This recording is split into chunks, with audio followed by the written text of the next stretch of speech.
I actually want to talk about something I loved that Miss Potts did today. So I, point out when I think somebody did something great. And during her live, she called the New Hampshire State Police DNA lab, like their crime lab, and asked questions about Codis. And I think that was great. So I want to thank her and Megan at the crime lab. Now, unfortunately, her first couple calls she got the runaround because she tried calling the federal government, which I'm not going to go into politics, but hopefully that will be getting cleared up. But, par for the course, she was told to call another number, and then they didn't understand why she called them. And then so it was completely what I've come to expect from the federal government. But once she got a hold of the New Hampshire State Police lab, then she got a wonderful gal in the lab named Megan. So kudos on that. I love that you did that. We're in agreement on that. But what I also like about Megan is Megan confirmed a couple of the things that I have been saying for months. So Miss Potts had called to clear up about what Brett Payne said under oath in that January 23rd hearing. And, Payne, I don't think he ran a bad investigation, but I think sometimes he doesn't understand some of the things people are telling him. And that was a prime example. He misunderstood somewhere along the way that the DNA samples could not be ran in Codis because you can't put, he said, another one in for the suspect or it kicks out the first one. And of course, we all know, well, I think most people know that's not true. But Ms. Potts called to get clarification on that. But I believe Brett Payne completely misunderstood when Idaho State Lab told him those were not eligible for entry. Not that they couldn't put them in because they'll get kicked out. They weren't eligible for entry because they're not related to the crime scene. They're not related to the crime. So let's discuss this a little bit more. So we know that Koberger's skin cells were found on the underside of the snap, that 1.68 nanograms. And Miss Potts asked her about, could they run something that small? And Megan answered that yes, they could. So when we're talking about the thresholds to meet for that, your profile that you say is very low, if it developed enough core loci to go in and it has been linked through investigative information to the crime that occurred, it would go in. So we know they focused on the skin cells under the snap because those were obviously on a bed with a victim, with two victims.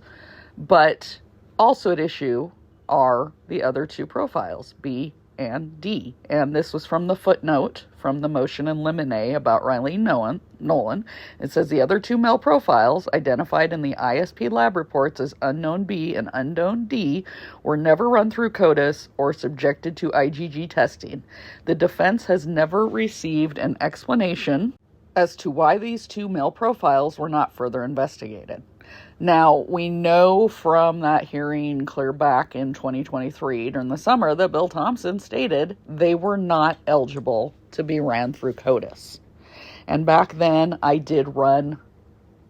made a video explaining why things would not be input in Codis, because there are very strict guidelines.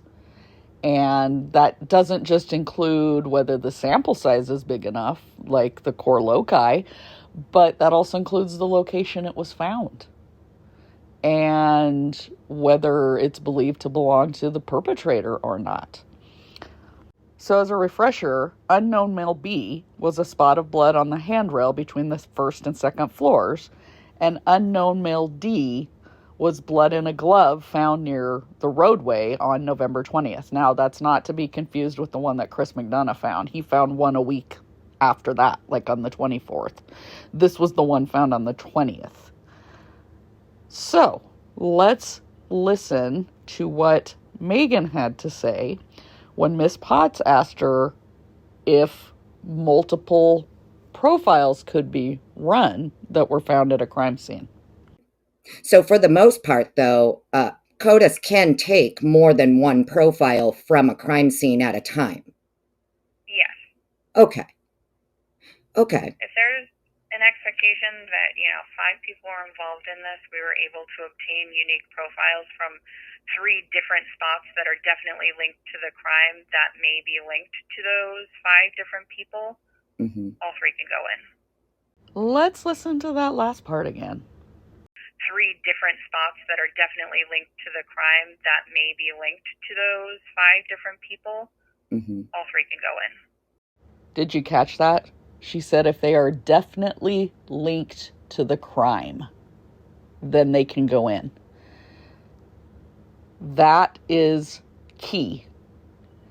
Those samples have to believe, through investigation, to be from the perpetrator, from the putative perpetrator. If they are found in an area that's not believed to be from the perpetrator, then they are not going to be eligible for input into Codis. So you have a glove that was found outside a week later. That's not going to be eligible. Okay? That glove was not there immediately after the crimes happened, when they secured the property. It was found a week later. So, obviously not from the perpetrator. The blood spot on the handrail. They do not believe the perpetrator ever went down to the first floor. There's no indication that he went anywhere else in the house other than the 2nd and 3rd floors. So a blood spot found on that handrail would not be considered to be from the putative perpetrator. Therefore, not eligible to run through Codis.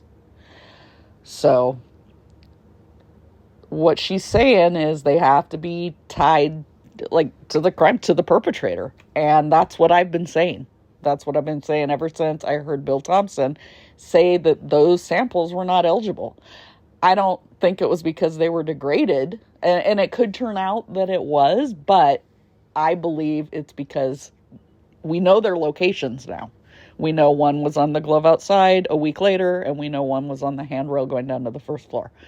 Those locations right there tell you those are not related to the crime, to the perpetrator. So it was just nice hearing somebody that works at a crime lab state that it has to be tied to the crime. And she had mentioned also when Miss Potts was talking to her about, through the investigation, it's determined, that that's, and she also said, if you think that there's multiple suspects, well, in this case, they don't think that there's multiple suspects. They never have. They've always believed it was one. All the evidence has led them to believe there's one.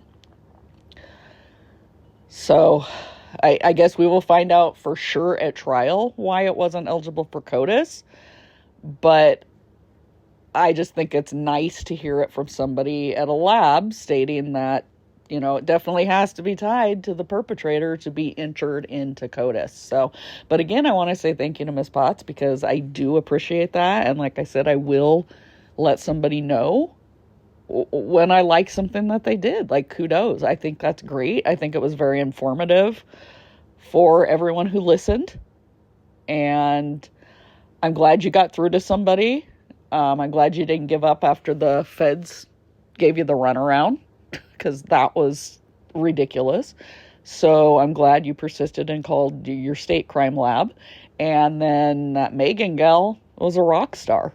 And she did a great job explaining everything. So that was wonderful. So, but yeah, hopefully all of this helps some people understand some more why things don't get ran through Codis. And yes, Brett Payne obviously completely misunderstood what either the crime lab or Bill Thompson was telling him about why they weren't eligible. So hopefully he's learned now. Although, like I say, the cops, they don't deal with Codis. They're not the ones that run stuff in there. The labs are. So, but, you know, hopefully this whole thing has been a learning experience for him. At least it better be. So, and again, if there's anything anybody wants me to cover, let me know.